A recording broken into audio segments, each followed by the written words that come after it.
No beba eso. La quieren muerta. Ese fue el mensaje escrito en un papel arrugado que apareció frente a mí justo en el momento más feliz de mi cumpleaños número 62. Tenía la copa de vino en la mano a punto de brindar con mi hijo y con mi nuera. Y en un instante la celebración se convirtió en un abismo helado. El restaurante estaba lleno de risas, de música suave, de platos aromáticos que desfilaban entre las mesas. Yo también sonreía con Daniel a mi lado y Valeria frente a mí con esa sonrisa de porcelana que tantas veces me había parecido forzada. Creí que era timidez, pero esa noche descubrí que escondía algo mucho más oscuro. Daniel levantó su copa con ternura. Por ti, mamá. Por todo lo que nos diste. Su voz era sincera y por un momento sentí orgullo, alivio, como si la vida me recompensara. Pero los ojos de Valeria no brillaban igual, se clavaban en mi copa con una expectación que me heló la sangre. Intenté disimular mientras guardaba el papel en mi mano temblorosa. El vino parecía idéntico al de todos, rojo intenso, brillante, pero ahora lo veía como un veneno líquido esperando a apagar mi existencia. No podía quedarme inmóvil. Cuando Daniel se giró para llamar a la camarera, cambié mi copa por la de Valeria con un gesto natural, como quien acomoda la mesa. Nadie lo notó. Brindamos. Bebimos. 5 minutos después algo comenzó a suceder que ningún invitado olvidaría jamás. Antes de contarte lo que pasó, te pido una cosa: si estas historias de secretos familiares, de traiciones y de giros inesperados te mantienen con el corazón en vilo, suscríbete al canal. Así podrás acompañarme cada vez que abra una herida, revele un engaño o logre una victoria. Lo que ocurrió después de ese brindis no solo arruinó mi cumpleaños, redefinió mi destino entero. Me llamo Isabel Romero y tengo 62 años. No pensé que a mi edad todavía tendría que aprender a sobrevivir a traiciones, ni mucho menos que esas traiciones vendrían de quienes un día abracé como mi propia sangre. Mi vida siempre había sido sencilla: levantarse temprano, trabajar duro, cocinar con cariño y guardar cada moneda en una lata escondida en la cocina. Y sobre todo dedicar cada respiro a mi hijo Daniel. Fui madre joven. Mi esposo Julián murió cuando Daniel apenas tenía 8 años. Un accidente de tráfico me arrancó de golpe la ilusión de envejecer tomada de su mano. Recuerdo el funeral como si fuera ayer: el olor a flores marchitas, la madera oscura del ataúd y las manos pequeñas de mi hijo apretando las mías con desesperación. Desde aquel día supe que mi papel no sería doble, sino triple: madre, padre y sostén de todo un futuro. Trabajé donde pude y como pude. Fui limpiadora en oficinas por las mañanas, costurera en talleres por las tardes y cuidadora de ancianos por las noches. Dormía 4 horas, a veces menos, pero nunca me quejaba. Cada centavo que ganaba lo destinaba a Daniel, su escuela, sus uniformes, sus excursiones. Cuando me veía tan cansada que apenas podía mantenerme en pie, él me acariciaba la cara con sus manos de niño y me decía: mamá, algún día yo te cuidaré. Esa promesa se grabó en mi corazón como un juramento sagrado. Con el tiempo Daniel creció, estudió contabilidad gracias a las becas y a mis desvelos, y consiguió un buen trabajo en una oficina de seguros. Cuando se graduó en la universidad, recuerdo que lo miré con tanto orgullo que sentí que todo el peso de mis años se volvía liviano. Era mi triunfo, mi victoria personal contra la pobreza y contra la soledad. Pero fue entonces cuando apareció Valeria. Una mujer joven, elegante, con una sonrisa impecable y unas palabras dulces que parecían sacadas de un manual de buenas maneras. Al principio pensé que mi hijo había tenido suerte. Se mostraba atenta, preguntaba por mi salud, me llevaba flores de vez en cuando. Pero detrás de esas flores siempre había un perfume demasiado fuerte, un aroma que en vez de alegrarme me producía un leve mareo. Detalles pequeños que fui ignorando. La primera Navidad que pasamos juntas me regaló un chal rojo hermoso, pero demasiado caro para mi gusto. Cuando lo abrí me dijo con voz suave: usted se lo merece, suegra. Lo dijo sonriendo, pero sus ojos no sonrieron. Y yo, ingenua, me convencí de que era timidez. Poco a poco noté cambios en Daniel. Ya no me visitaba con la misma frecuencia, ya no compartía conmigo cada decisión. Siempre estaba ocupado, siempre cansado. Y cuando venía Valeria estaba pegada a él como una sombra. Yo intentaba no molestar, preparaba su comida favorita, mantenía la casa limpia como cuando era niño. Pero a veces Valeria hacía comentarios aparentemente inocentes que me atravesaban el corazón. Isabel no cree que debería contratar a alguien para que le ayude. Ya a su edad no es seguro que maneje sola sus cuentas. Isabel quizás debería pensar en mudarse a un lugar más pequeño. Esta casa es demasiado grande para una sola persona.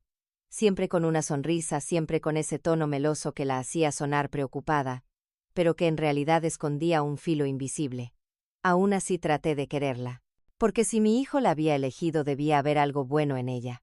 Intenté convencerme de que mi incomodidad era injusta, que el problema era mi desconfianza, no su mirada helada ni sus insinuaciones constantes. Mi situación económica nunca fue holgada. Vivo de una pensión modesta y de los pequeños ahorros que guardé en el banco. Lo justo para pagar mis medicinas, mis clases de yoga para mayores y algún capricho como plantar flores en el jardín. Nunca fui rica, pero tampoco me faltó lo esencial porque aprendí a administrar con disciplina. Y sobre todo porque siempre pensé que Daniel estaría allí como me prometió cuando era niño, cuidándome cuando llegara el momento. Sin embargo, en los últimos años noté cómo la distancia emocional se hacía más grande. Mi hijo seguía siendo cariñoso, sí, pero más distraído, más ausente. Valeria, en cambio, ocupaba cada espacio de nuestra relación. Si Daniel me invitaba a cenar era porque ella lo organizaba. Si Daniel hablaba de planes futuros, eran planes donde yo apenas existía más allá de la etiqueta de la madre querida. Lo que me dolía no era la pérdida de atenciones, sino la sensación de que mi vida entera, todas esas madrugadas, todos esos sacrificios se estaban borrando lentamente en su memoria, reemplazados por la voz suave y calculadora de Valeria. Esa noche del cumpleaños, cuando ella levantó la copa y me llamó suegra especial, comprendí lo mucho que había cambiado todo. En su tono había un eco de ironía, como si la palabra especial significara otra cosa. Y cuando vi la nota en el papel, cuando entendí que mi copa podía ser la frontera entre la vida y la muerte, supe que todas mis sospechas ya no eran simples celos ni fantasías de una mujer mayor. Supe que estaba en el centro de un juego peligroso. Y lo más aterrador era que los jugadores no eran extraños, sino mi propia familia. Antes de contarte lo que descubrí después de aquel brindis, te pido que te quedes conmigo hasta el final de esta historia. Si alguna vez has sentido que tu esfuerzo y tu sacrificio fueron olvidados, esta historia también es tuya. Y si quieres acompañarme en cada revelación y en cada giro inesperado, suscríbete al canal. Aquí encontrarás la voz de tantas madres y abuelas que, como yo, aprendieron demasiado tarde que el amor verdadero no se compra ni se finge. Dicen que la memoria es selectiva, que con el tiempo uno olvida el cansancio y recuerda solo los momentos dulces. Pero en mi caso, cada arruga de mis manos, cada dolor en mi espalda, es un recordatorio vivo de todo lo que tuve que entregar para que mi hijo Daniel llegara a ser alguien en la vida. Cuando quedé viuda a los 32 años, apenas tenía unas monedas en el bolsillo y un niño que lloraba todas las noches preguntando por su padre. No había tiempo para luto. Mientras otras mujeres podían darse el lujo de encerrarse a llorar, yo tuve que salir al día siguiente a buscar trabajo.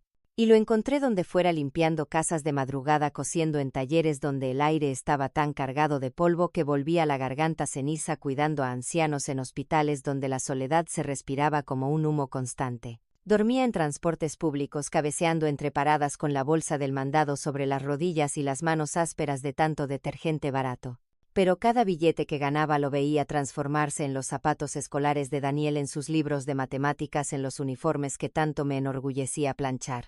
Nunca olvidaré la primera vez que Daniel llegó a casa con un diploma de excelencia académica. Yo lo abracé tan fuerte que casi lo sofoco. Me dijo con la voz todavía infantil: mamá, algún día serás tú quien reciba un diploma, el de la mejor madre del mundo. Esas palabras fueron mi combustible durante años. Cuando cumplió 15 años necesitaba una computadora para poder seguir sus estudios. Yo no tenía cómo pagarla, pero acepté 3 trabajos extras en un mes, lavando ropa ajena, vendiendo comida casera en la calle y cuidando a un bebé recién nacido en turnos nocturnos. Recuerdo que mis ojos ardían tanto que apenas podía distinguir las letras de los pedidos. Pero cuando vi la cara de Daniel iluminada por la pantalla de aquel aparato usado, sentí que todo el dolor había valido la pena. Vendí mi anillo de bodas para pagarle la inscripción universitaria.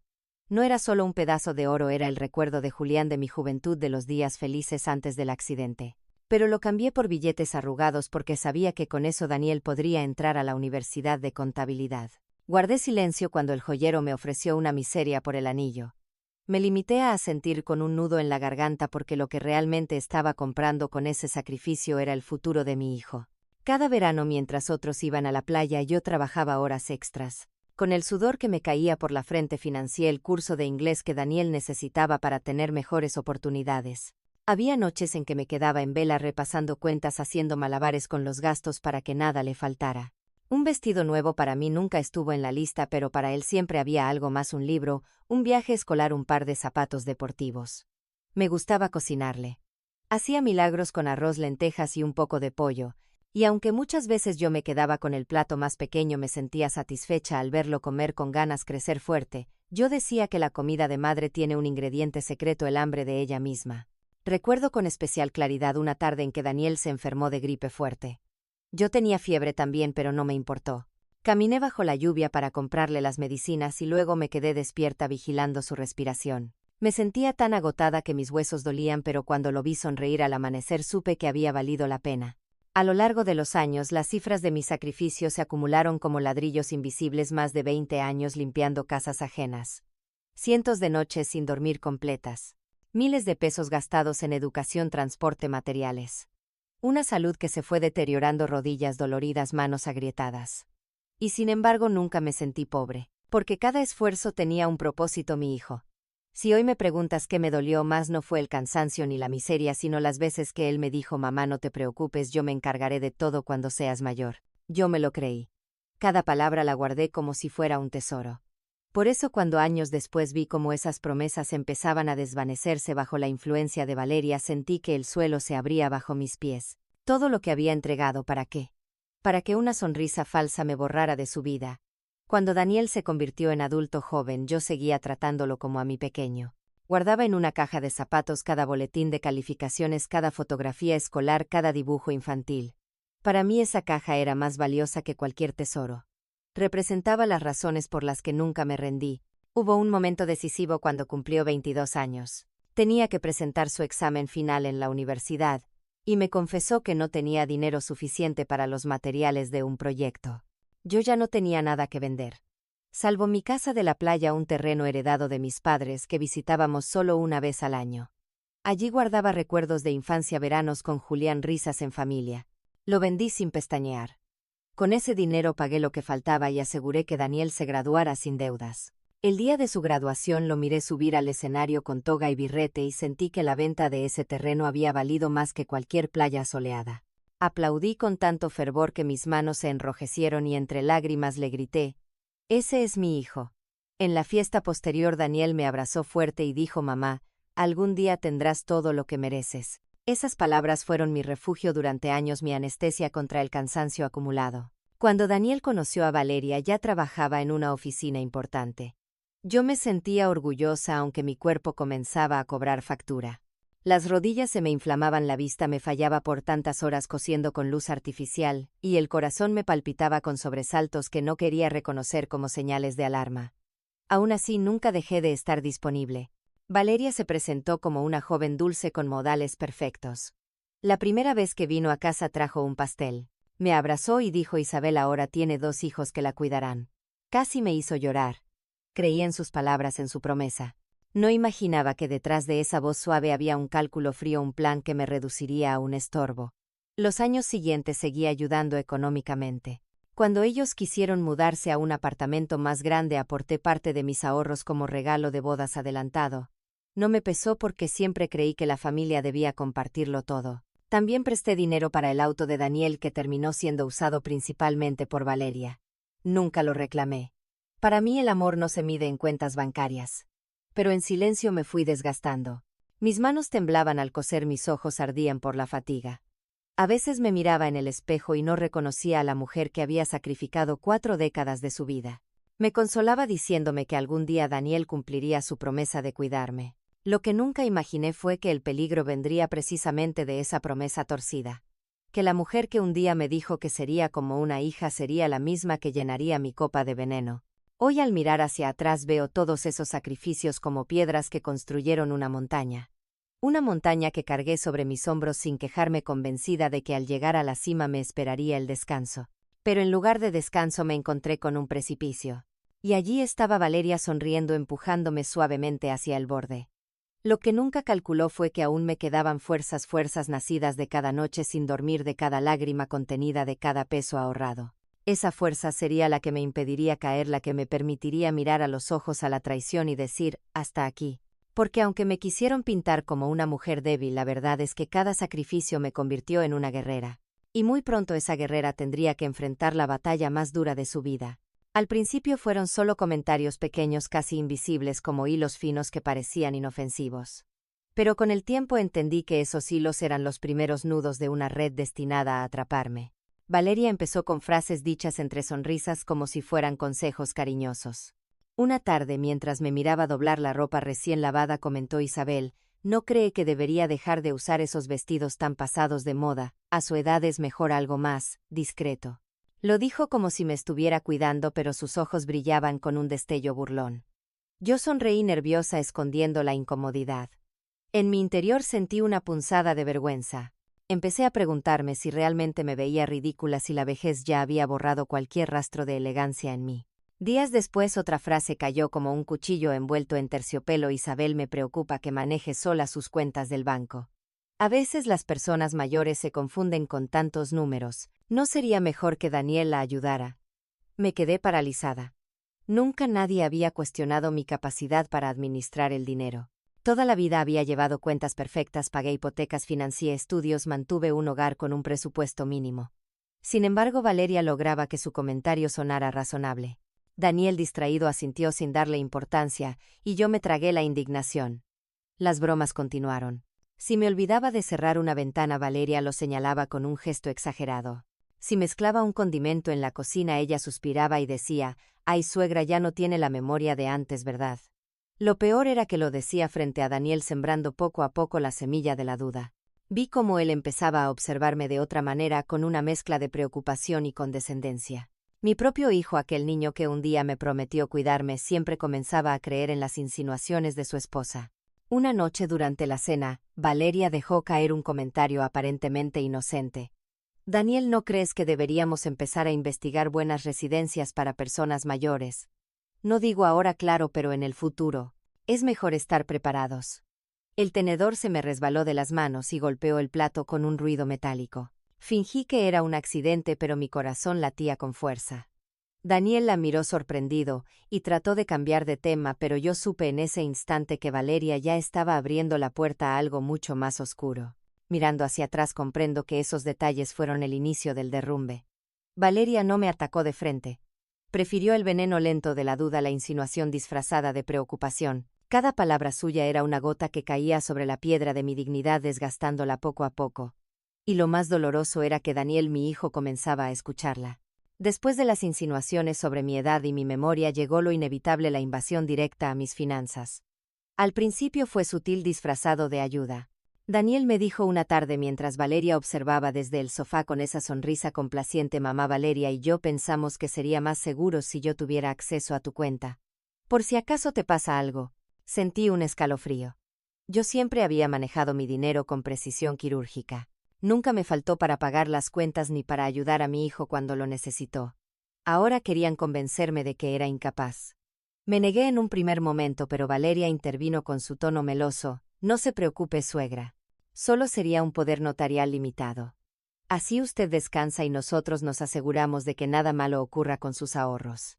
Imagínese si un estafador la engaña». La palabra estafador me quedó resonando. ¿Acaso no eran ellos quienes intentaban estafarme bajo la máscara del cariño? Unos días después descubrí algo que me heló la sangre. Revisando mi libreta de ahorros, noté que faltaban $2.500. Dinero que había apartado para reparar el techo que goteaba desde hacía meses. Fui al banco de inmediato y con voz temblorosa pregunté al cajero. Me mostró el comprobante de un retiro realizado con mi tarjeta de débito, una firma en el recibo, la mía, o al menos una imitación burda. Volví a casa con el corazón en un puño. En la cocina enfrenté a Daniel. «¿Sabes algo de este dinero?». Él bajó la mirada. Valeria contestó en su lugar sin rastro de vergüenza: «Así, suegra. Fue un error. Daniel necesitaba cubrir un pago urgente del carro. Pensamos devolverlo el próximo mes». Me quedé sin aire. Mi hijo, el mismo que tantas veces me prometió protegerme, había permitido que su esposa metiera mano en mis ahorros. Ni siquiera tuvieron la decencia de pedírmelo. No era la primera vez. Empecé a atar cabos. La televisión nueva en su sala, los muebles de diseño, los viajes de fin de semana, todo financiado en parte con mi dinero. Y lo peor era el descaro con el que lo justificaban. Una noche mientras cenábamos, Valeria me dijo con naturalidad: «Isabel, usted no necesita tanto dinero. Está sola. Nosotros tenemos responsabilidades, un futuro que construir. Está sola». Esa frase me atravesó como un cuchillo, como si mi vida ya no tuviera valor, como si todo lo que ahorré durante décadas fuera simplemente combustible para sus caprichos. A partir de ese momento empecé a vivir con miedo, a abrir mis propios cajones. ¿Qué más se habían llevado sin que yo me diera cuenta? cuántas veces habían usado mi firma para justificar sus saqueos. Lo que más me dolía no era la pérdida del dinero sino la traición. Yo había dado todo por Daniel, incluso vendí mi anillo de bodas, incluso un terreno familiar, y ahora ellos me robaban a plena luz del día. Me preguntaba una y otra vez cuándo se rompió la promesa de aquel niño que me decía algún día te cuidaré. ¿En qué momento el amor se transformó en cálculo y en codicia? Valeria seguía sonriendo como si nada pasara. Pero detrás de esa sonrisa ya no veía dulzura, solo una mueca de triunfo. Yo sabía que el robo era apenas el comienzo y que lo peor estaba por llegar. La humillación llegó disfrazada de celebración. Daniel había mencionado que su empresa organizaba un gran evento para conmemorar su 5º aniversario laboral, una cena de gala en un hotel de lujo. Yo lo escuché hablar con entusiasmo, y en mi corazón sentí un pequeño orgullo. Después de tanto sacrificio, mi hijo era reconocido en su trabajo. Mamá, ya te contaré cómo nos va, me dijo una tarde mientras recogía sus cosas para salir. Pensé que lo decía porque quería darme la sorpresa de invitarme más adelante, pero la invitación nunca llegó. El día del evento yo estaba en casa preparando un guiso sencillo. Encendí la televisión y por casualidad en las noticias locales pasaban imágenes de la gala. Mi corazón dio un vuelco cuando reconocí a Daniel en traje brindando sonriente. A su lado, por supuesto, estaba Valeria, deslumbrante en un vestido rojo, posando para las cámaras. No podía creerlo. ¿Cómo era posible que mi propio hijo, el hombre por el que di todo, celebrara uno de los logros más importantes de su vida sin siquiera invitarme? Horas más tarde abrí las redes sociales. Ahí estaban decenas de fotos publicadas por los familiares de Valeria. Sus padres, sus hermanos, sus primos, todos estaban presentes en aquella gala. Todos menos yo. Una de las fotos me desgarró particularmente: Valeria brindando con su madre, la copa en alto, con un texto que decía, orgullosa de celebrar con mi hija y mi yerno este momento tan especial. Sentí que el piso desaparecía bajo mis pies. Yo, que había vendido un terreno para pagar los estudios de Daniel, que había trabajado hasta desangrarme las manos, era invisible en la noche de su triunfo. Al día siguiente, cuando Daniel vino a visitarme, traté de preguntarle con calma, hijo, ¿por qué no me avisaste del evento? Él vaciló unos segundos, miró a Valeria y finalmente dijo en voz baja, mamá, era un evento corporativo, muy formal. No era para familiares. Valeria intervino con su dulzura venenosa, claro, suegra, no se sienta mal. Fue algo pequeño, casi íntimo. Yo la miré fijamente. Sabía que mentía. Había visto las fotos, los brindis, la fiesta con docenas de invitados. No era un evento íntimo. Era un banquete familiar. Pero no para mí. Ese día entendí algo que me destrozó. Valeria no solo quería mi dinero, también quería borrar mi lugar en la vida de Daniel. Quería reemplazarme. Volví a mi habitación esa noche y abracé la vieja caja de zapatos donde guardaba los recuerdos de mi hijo. Lágrima tras lágrima repasé las fotos de su infancia, los diplomas, los dibujos que me había regalado. En cada uno veía al niño que me prometió, yo siempre cuidaré de ti, mamá. Y me preguntaba dónde estaba ese niño ahora. ¿Acaso había desaparecido bajo la sombra de Valeria? Lo único que supe con certeza fue que mi exclusión no era casual. Era un mensaje claro: en la vida nueva de mi hijo yo ya no tenía lugar. El golpe más duro no vino de frente sino por la espalda, cuando escuché lo que nunca debí escuchar. Era un domingo por la tarde, el día en que Daniel y Valeria solían visitarme. Yo había subido a mi habitación para buscar unos papeles mientras ellos se quedaban en la sala. No pensaban que yo pudiera oírlos. La ventana entreabierta me dejó escuchar cada palabra. La voz de Valeria sonaba baja, calculadora, como un cuchillo envuelto en seda. Daniel, no podemos seguir esperando. Tu madre puede vivir 10 o 15 años más. ¿Y qué pasa con nosotros? Mientras tanto sentí un frío recorrerme la espalda. Daniel respondió, inseguro, Valeria es mi madre. No quiero hacerle daño. Ella suspiró con dramatismo fingido. No se trata de hacerle daño. Se trata de nuestro futuro. Mira cuánto dinero tiene guardado la casa, los ahorros. Tú mismo dijiste que la pensión apenas la toca. Vamos a dejar que todo eso se pierda en sus caprichos. Así llamaba a mi vida, a mis esfuerzos. Daniel guardó silencio. Yo esperaba que la defendiera, que dijera con firmeza que jamás permitiría algo así. Pero lo único que escuché fue un murmullo inseguro. ¿Y qué propones? La respuesta de Valeria me heló la sangre. El doctor Ramírez ya me dijo que con algunos informes podemos demostrar que tu madre tiene deterioro cognitivo. Ella olvida cosas, se confunde con fechas. Si conseguimos un par de testimonios, el juez nos dará la tutela. Mi corazón se detuvo un instante. Tutela, quitarme el control de mi propia vida. Valeria continuó implacable: una vez que tengamos ese poder legal, venderemos la casa. Diremos que es demasiado grande para ella, que necesita cuidado especializado. Con el dinero podremos pagar nuestras deudas y comprar el departamento que tanto queremos. Daniel susurró. ¿Y si se da cuenta? Valeria soltó una risa fría. No se dará cuenta. Ya está mayor. Además, yo me encargaré de convencer a la vecina Carmen de que la ha visto actuar raro últimamente. Y hablaré con su amiga del club de lectura para que diga que repite historias. Todo encajará. Tuve que apoyarme contra la pared para no caerme. Era mi propia nuera tramando mi ruina y mi hijo, mi Daniel, escuchando en silencio. El remate vino como un látigo. Y si se resiste Daniel, podemos llevarla a una residencia privada lejos de aquí. No tendrá a quien contarle su versión. Nadie le creerá. El silencio de mi hijo fue peor que cualquier palabra. No la detuvo, no la contradijo. Solo la dejó hablar. Contuve el llanto, mordí mis labios hasta sangrar para no gritar. Ese día entendí que el veneno no siempre se sirve en una copa de vino. A veces se destila gota a gota en conversaciones secretas, en planes calculados, en la cobardía de quien debería defenderte y calla. Me retiré lentamente, temblando, con la certeza de que mi propia hija política planeaba robarme no solo el dinero y la casa, sino mi dignidad. Después de escuchar aquella conversación oculta detrás de la puerta, regresé a mi habitación con pasos de plomo. Cerré la puerta con cuidado, como si el menor ruido pudiera delatar que yo lo había oído todo. Me senté en la cama, y sentí que el aire me faltaba. Era como si mi propia casa, el refugio que había construido con años de trabajo y lágrimas, se hubiera transformado en una prisión donde cada rincón guardaba la sombra de la traición. Lloré en silencio, con las manos cubriendo mi rostro. Pero no eran lágrimas de debilidad, eran lágrimas densas, amargas, que traían consigo décadas de sacrificios.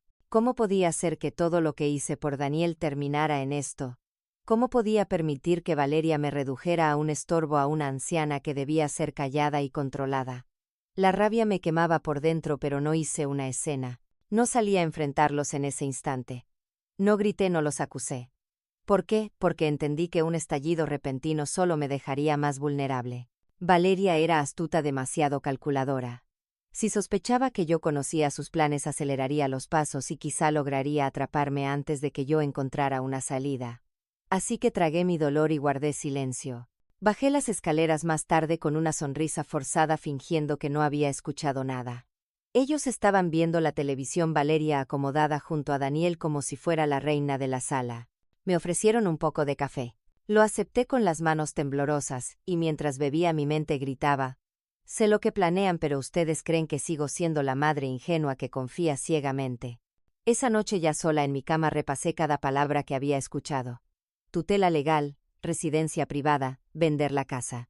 Se me encogía el estómago al recordar la pasividad de Daniel, su silencio cómplice. El niño que me prometió protegerme ahora era un hombre que no se atrevía a desafiar a su esposa. Y yo, la madre que tantas veces se sacrificó, debía decidir si enfrentarlos o esperar el momento adecuado. Me descubrí apretando los puños. No era fácil aceptar que debía seguir callada, pero comprendí que ese silencio era una estrategia. Cada palabra no dicha era un arma que estaba afilando en secreto. Al día siguiente, cuando Valeria me hizo un comentario mordaz sobre mi memoria frágil, sonreí. Fingí no entender, fingí la confusión que ella esperaba. Fue doloroso actuar así, pero sabía que cuanto más segura se sintiera, más descuidada sería. Y cuando llegara el momento, todo saldría a la luz.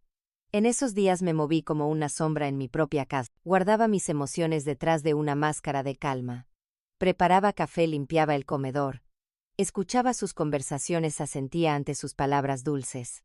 Pero por dentro cada gesto era un muro que levantaba para proteger mi dignidad.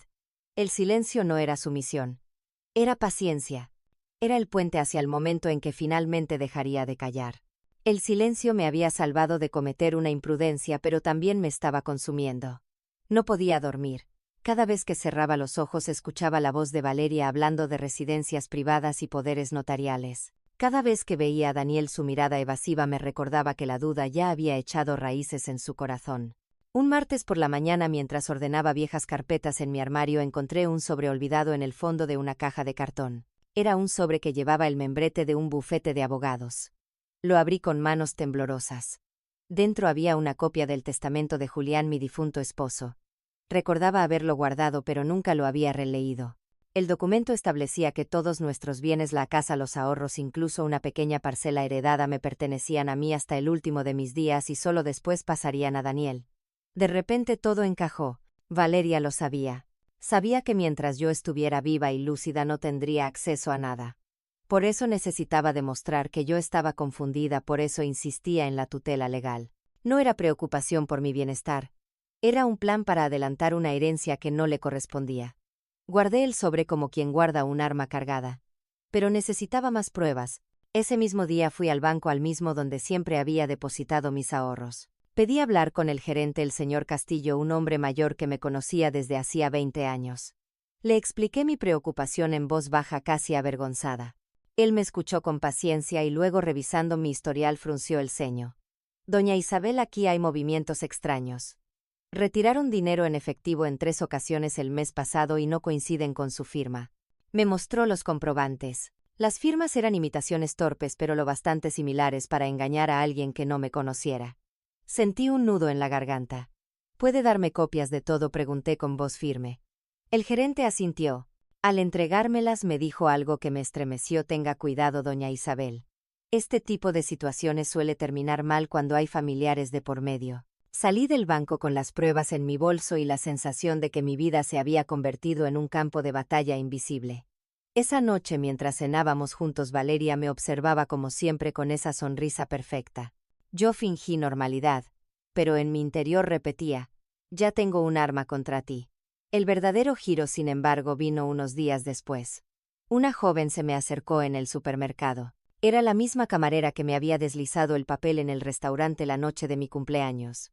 Llevaba uniforme de estudiante de enfermería y un rostro serio. ¿Usted es la señora Isabel Romero?, me preguntó en voz baja. Asentí sorprendida. Ella respiró hondo y me dijo: mi nombre es Sofía Torres. Creo que su nuera intentó envenenarla. Las piernas casi no me sostuvieron. Ella continuó: lo sé porque ya lo he visto antes. Mi abuela murió en circunstancias muy parecidas, y la persona que estuvo cerca de ella era Valeria. Me quedé helada. Sofía me contó que su abuela Elena había estado perfectamente sana, hasta que Valeria, en aquel entonces con otro apellido, comenzó a visitarla como amiga de la familia. Poco a poco la anciana empezó a mostrar confusión, mareos, palpitaciones. El diagnóstico oficial fue un fallo cardíaco.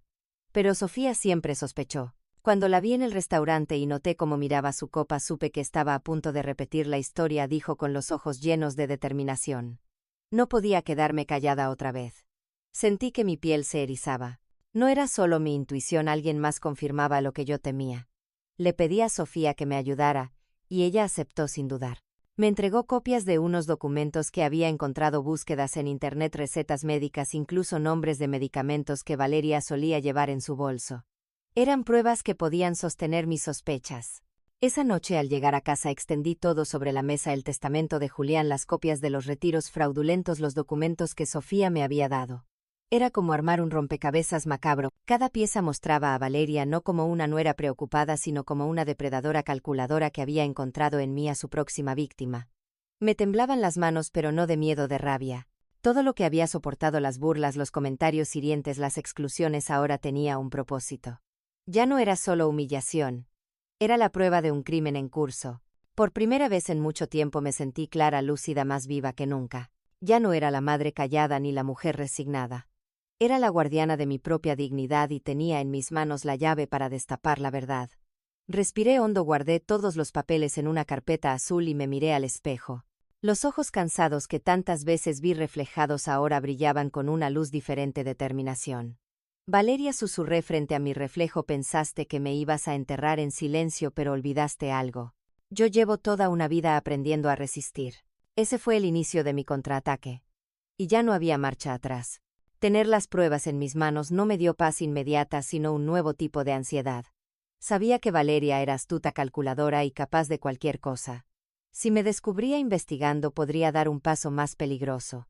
Tenía que moverme como una jugadora de ajedrez: cada acción medida, cada palabra controlada, cada gesto calculado. Lo primero que hice fue acudir a un abogado distinto del que había usado años atrás con Julián. No quería correr el riesgo de que Valeria hubiera manipulado a alguien de mi entorno.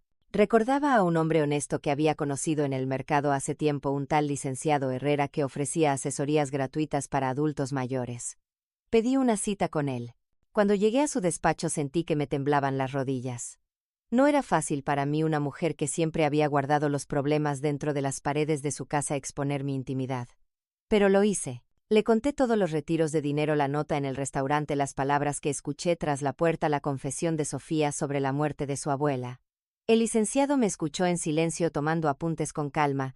Cuando terminé me miró fijo y dijo: Doña Isabel, lo que usted describe es abuso financiero y tentativa de homicidio. No está sola. Vamos a protegerla. Esas palabras me hicieron llorar, pero no de tristeza sino de alivio. Herrera me recomendó 3 pasos inmediatos. Primero, cancelar cualquier acceso de Daniel o Valeria a mis cuentas bancarias y abrir una nueva en un banco diferente.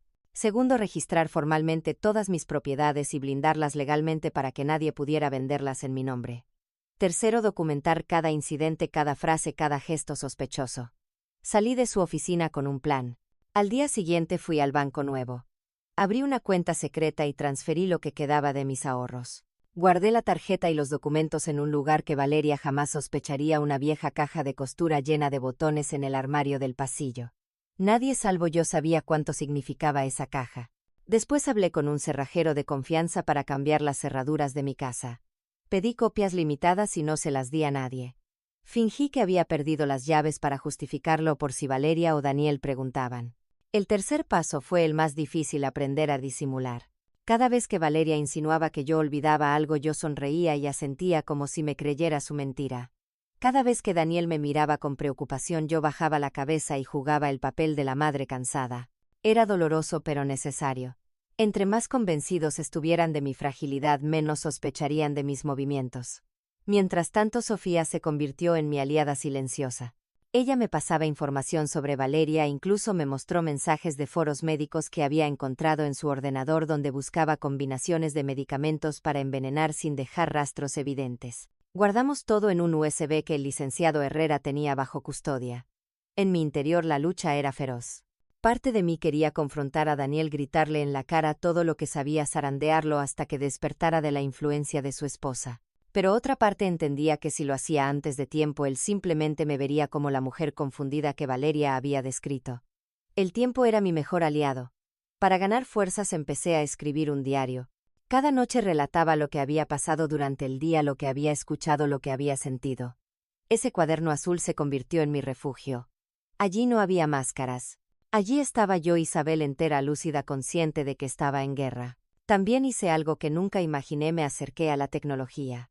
Sofía me enseñó a usar una grabadora pequeña que podía esconder en el bolsillo de mi delantal. La encendía cada vez que Valeria me hacía comentarios hirientes o sugería que debía dejarle mis cuentas a Daniel. Cada palabra quedaba registrada, cada frase venenosa convertida en prueba. Recuerdo una grabación especialmente dolorosa. Valeria con voz dulce le decía a Daniel: cariño, imagínate qué alivio será cuando tu madre esté en una residencia. Tendremos espacio, tranquilidad y podrás enfocarte en tu trabajo sin preocuparte de ella. Daniel no la contradijo. Solo suspiró. Y yo, al escuchar la grabación más tarde, apreté los dientes con rabia, pero también con una nueva claridad. Ya no se trataba de rescatar el cariño de mi hijo, sino de salvar mi vida y mi dignidad. Con el tiempo mi plan fue tomando forma. El licenciado Herrera preparó una estrategia legal. Sofía se encargaba de ayudarme a recopilar pruebas médicas y testimonios. Yo mantenía la fachada de fragilidad.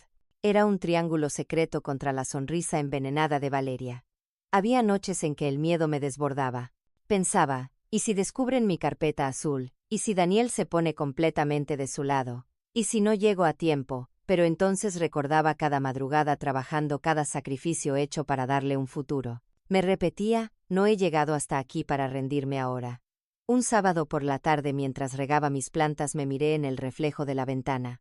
Vi a una mujer con canas, arrugas y manos gastadas, pero también vi algo nuevo: determinación. Ya no era solo la madre sacrificada. Era la mujer que se estaba preparando para su propia batalla final. Y aunque Valeria aún sonreía pensando que me tenía acorralada, lo cierto era que el tablero había cambiado. Ahora yo llevaba las piezas claves. El día del enfrentamiento llegó sin que yo lo planeara del todo. Fue el destino o quizás la arrogancia de Valeria lo que empujó las piezas finales del tablero. Una tarde, al regresar del banco donde había actualizado mis cuentas, encontré la puerta de mi casa entreabierta. Mi corazón dio un vuelco. Caminé con cautela y lo que vi en el salón me dejó helada. Valeria, Daniel y un hombre trajeado revisaban mis papeles sobre la mesa. ¿Qué está pasando aquí?, pregunté con una voz más firme de lo que sentía. Los tres levantaron la cabeza sorprendidos. Daniel estaba pálido. Valeria, en cambio, sonrió como si me hubiera estado esperando. Mamá, no te asustes, dijo mi hijo. Este es el licenciado Ramírez, especialista en derecho familiar. Solo quiere ayudarte. El abogado se acercó con una carpeta en la mano. Doña Isabel, sus hijos están preocupados por usted. Han notado comportamientos extraños, olvidos, confusión. Es normal a su edad y lo mejor es otorgar un poder legal temporal para que ellos manejen sus finanzas. Sentí un nudo en la garganta. Allí estaba frente a mí la trampa que habían preparado. Valeria fingía ternura tomándome de la mano. Querida, no tienes por qué preocuparte. Esto es para protegerte. La rabia me dio fuerzas. Aparté su mano con brusquedad. ¿Protegerme o robarme? Daniel intentó intervenir con esa voz insegura que ya no reconocía como la de mi hijo. Mamá, por favor, no lo veas así. Solo pensamos en tu bienestar. Me acerqué a la mesa y tomé los documentos que el abogado había colocado. Reconocí mi nombre, mi firma falsificada, cláusulas que transferían el control de mis bienes a Daniel y en consecuencia a Valeria. Un escalofrío me recorrió la espalda. Esto es un fraude, dije alzando la voz. Y lo voy a demostrar. Valeria cambió de expresión. Su sonrisa se volvió una mueca de irritación. Isabel, ¿por qué eres tan terca? Todo lo que tienes tarde o temprano será nuestro. ¿Por qué no facilitar las cosas? Sus palabras fueron un disparo. Ya no se molestaba en fingir. Daniel me miró aturdido como si apenas entonces comprendiera la crudeza de lo que su esposa estaba diciendo. Saqué mi carpeta azul del bolso y la abrí frente a ellos. Extendí sobre la mesa las copias de los retiros fraudulentos, las grabaciones transcritas por el abogado Herrera, el testamento de Julián. ¿Creíste que no me daría cuenta, Valeria?, dije con voz temblorosa pero firme. Tengo pruebas de todo. El abogado Ramírez intentó mantener la compostura, pero su incomodidad era evidente. Señora, esto puede discutirse en otra instancia. Lo miré directo a los ojos. Usted no tenía derecho a revisar mis documentos privados. Y si insiste, será cómplice de un delito. Valeria perdió la calma. Basta ya, gritó. Siempre fuiste un obstáculo. Nos prometiste apoyo, nos diste migajas y ahora te aferras a una casa y a un dinero que ni siquiera disfrutas. Mi voz salió más fuerte de lo que esperaba. Es mi derecho. Es el fruto de mi vida. Y no voy a permitir que lo uses para tus caprichos. Daniel se levantó de golpe. Valeria, ya es suficiente, dijo con voz quebrada. Ella lo miró como si lo hubiera traicionado. Vas a ponerte de su lado. Después de todo lo que planeamos juntos. Yo lo observaba esperando una respuesta, sabiendo que ese instante decidiría si todavía quedaba algo de mi hijo o si lo había perdido para siempre. Daniel permanecía de pie con el rostro desencajado. Sus labios se movían pero no encontraba palabras. Yo lo miraba con un dolor insoportable. Era mi hijo, mi único hijo, atrapado entre la manipulación de su esposa y la verdad desnuda frente a él. Valeria rompió el silencio con un bufido sarcástico. Eres un cobarde, Daniel. Siempre escondiéndote detrás de tu madre. ¿No ves que lo hago todo por ti? Él la miró con incredulidad. Por mí, robar sus ahorros, falsificar su firma, planear meterla en una residencia. Eso es amor. Por primera vez la voz de Daniel sonaba firme. Yo contuve el aliento. Valeria cambió de táctica al instante. Sus ojos se llenaron de lágrimas falsas, su tono se volvió suplicante. Cariño, no lo entiendes. Tu madre está enferma, lo sabemos. Solo quería que tuviéramos una vida tranquila sin preocuparnos todo el tiempo. Yo golpeé la mesa con fuerza. Estoy más lúcida que nunca. Y tengo pruebas de que tú intentaste envenenarme. Saqué del bolso la grabadora pequeña. Reproduje uno de los audios, la voz de Valeria clara diciéndole a Daniel que sería un alivio cuando yo estuviera en una residencia. El silencio que siguió fue mortal. Daniel se desplomó en la silla llevándose las manos a la cabeza. Dios mío. Todo este tiempo. Valeria perdió los estribos. Su máscara se rompió por completo. Sí, quería tu casa, tu dinero y tu silencio, Isabel. Tanto sacrificio inútil no sirve de nada si terminas vieja y sola. Sus palabras retumbaron en las paredes como un trueno. Fue entonces cuando escuché un nuevo sonido, pasos firmes entrando desde el pasillo. Apareció el licenciado Herrera acompañado de 2 agentes de policía. Yo los había citado esa misma tarde previendo que algo podía suceder. Los ojos de Valeria se abrieron como platos. ¿Qué significa esto?, balbuceó. Uno de los oficiales sacó una orden. Valeria Méndez queda detenida bajo sospecha de fraude, falsificación de documentos y tentativa de homicidio. Ella se giró hacia Daniel buscando apoyo, pero él no se movió. Sus ojos estaban llenos de lágrimas, pero también de una determinación que yo no le veía desde niño. Ya no más Valeria. Los agentes la esposaron. Ella se debatía, gritaba. Insultos, maldecía mi nombre. Vieja bruja. Te arrepentirás. Yo la observé con calma, sintiendo como por primera vez en años el miedo se evaporaba. No, Valeria. La que se arrepentirá serás tú. Cuando la puerta se cerró tras ella, el silencio volvió a la casa. Daniel sollozaba en la sala cubriéndose el rostro. Me acerqué lentamente y puse mi mano sobre su hombro. Hijo, yo nunca quise esto. Solo quería que vieras la verdad. Él levantó la vista con los ojos rojos. Perdóname, mamá. Fui un ciego. Creí en ella porque era más fácil que aceptar lo que estaba haciendo. Lo abracé sintiendo su cuerpo temblar. Durante años había soñado con ese momento, recuperar al niño que me prometió cuidarme. El licenciado Herrera recogió los documentos de la mesa. Doña Isabel, sus bienes están protegidos. Ahora tiene todo a su favor para iniciar un proceso legal sólido. Asentí en silencio. La batalla más dura había terminado, pero la guerra por mi dignidad recién empezaba. Aquella noche, mientras Daniel dormía en el sofá exhausto, yo permanecí en la ventana mirando la luna. Recordé cada sacrificio, cada lágrima, cada insulto disfrazado de cariño. Y comprendí que todo había desembocado en ese instante, el momento en que dejé de ser víctima y me convertí en dueña de mi destino. La calma era nueva, casi extraña. Pero sabía que había ganado la primera de muchas victorias. Los días posteriores al arresto de Valeria fueron como despertar de una pesadilla. La casa estaba en silencio, sin sus pasos calculadores, sin su voz dulce envenenada. Por primera vez en mucho tiempo pude desayunar tranquila, con la luz del sol entrando por la ventana y el aroma del café llenando la cocina. Daniel estaba destrozado.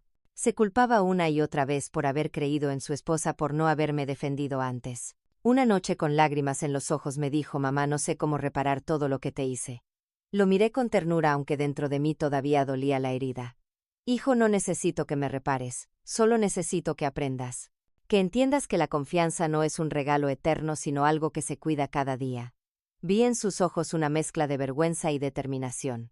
Supe que ese era el comienzo de nuestra reconciliación, no su final. La comunidad también reaccionó. Los vecinos, al enterarse de lo ocurrido, vinieron a ofrecerme apoyo.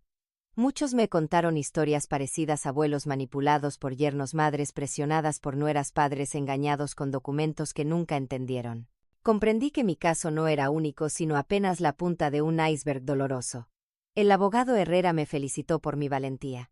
Doña Isabel no solo salvó su patrimonio, salvó su vida, y dio un ejemplo a muchos que creen que callar es la única salida. Esas palabras me marcaron. Toda mi vida había sido la mujer que se sacrificaba en silencio, la madre que aguantaba para no incomodar, la viuda que tragaba lágrimas para no preocupar a su hijo. Pero esa versión de mí se había terminado. Entendí una lección clara: los sacrificios pierden su sentido si permitimos que otros los conviertan en cadenas. Amar a los hijos no significa entregarles todo sin límites. Significa también enseñarles a respetar. En la última audiencia tuve la oportunidad de hablar. Frente al juez, frente a Daniel y frente a una Valeria derrotada, dije: he dado mi vida por mi hijo y lo seguiría haciendo. Pero aprendí que el amor verdadero no se demuestra robando, ni manipulando, ni destruyendo. El amor verdadero se demuestra con gratitud y respeto. Mi voz no tembló. Al salir de la sala sentí que un peso se había liberado de mis hombros. Desde ese día me prometí a mí misma que nunca más callaría, que nunca más permitiría que la dulzura fingida de alguien me hiciera dudar de mi valor. Porque sí, soy madre, soy viuda, soy mujer mayor. Pero también soy fuerte. Y esa fuerza fue la que me salvó. Han pasado 6 meses desde aquella noche en la que todo salió a la luz. A veces todavía me despierto sobresaltada pensando que escucharé la voz de Valeria en la cocina o el murmullo de conspiraciones detrás de una puerta cerrada. Pero enseguida recuerdo que esa etapa terminó, que la sombra se fue y que la luz volvió a entrar en mi vida. Me mudé a una casita cerca del lago. Es modesta, pero tiene un jardín donde paso las mañanas cuidando mis flores. Cada semilla que planto es como un símbolo de renacimiento después de tanto veneno. Ahora cultivo vida. He retomado mis clases de yoga, me uní a un club de lectura y hasta me atreví a aprender pintura. Descubrí que nunca es tarde para comenzar de nuevo. Daniel viene a visitarme todos los domingos. Al principio el peso de la culpa lo tenía encorvado, como si cargara una cruz demasiado grande. Pero poco a poco hemos reconstruido nuestra relación. Hemos hablado con sinceridad, llorado juntos y sobre todo aprendido a escucharnos. Ahora me abraza con la misma ternura de cuando era niño y yo siento que a pesar de las heridas aún hay futuro para nosotros como madre e hijo. Sofía, la joven camarera que me salvó, se ha convertido en parte de mi familia. Terminó su carrera de enfermería y sueña con especializarse en geriatría para proteger a ancianos vulnerables. La apoyo en lo que puedo, porque sé que el destino la puso en mi camino por una razón. Cuando tomamos café juntas me dice: señora Isabel, usted me enseñó que las abuelas no son frágiles, son guerreras. Esas palabras me hacen sonreír. Nunca me consideré una guerrera, pero ahora sé que lo soy. He empezado a dar charlas en centros comunitarios sobre el abuso financiero y emocional contra los mayores. Cada vez que cuento mi historia, alguien se acerca para decirme: me pasó lo mismo, o ahora entiendo las señales que ignoré. Si mi dolor sirve para abrir los ojos de otros, entonces no fue en vano. Valeria enfrenta un proceso legal que probablemente la mantendrá lejos de nosotros por décadas. No siento odio, solo una extraña compasión. Pudo haber elegido otro camino, pero eligió el de la avaricia y la mentira. Yo elegí sobrevivir. Y sobrevivir siempre es la victoria más grande. Hoy, a mis 62 años, miro mi reflejo en el lago y no veo a una víctima. Veo a una mujer que trabajó, que lloró, que resistió y que volvió a levantarse. Aprendí que el amor de una madre no significa permitirlo todo. Significa también ponerse de pie y decir: hasta aquí. Desde ahora vivo para mí. Y cada amanecer, cada respiración libre, cada sonrisa que comparto con quienes de verdad me valoran, es mi venganza más dulce.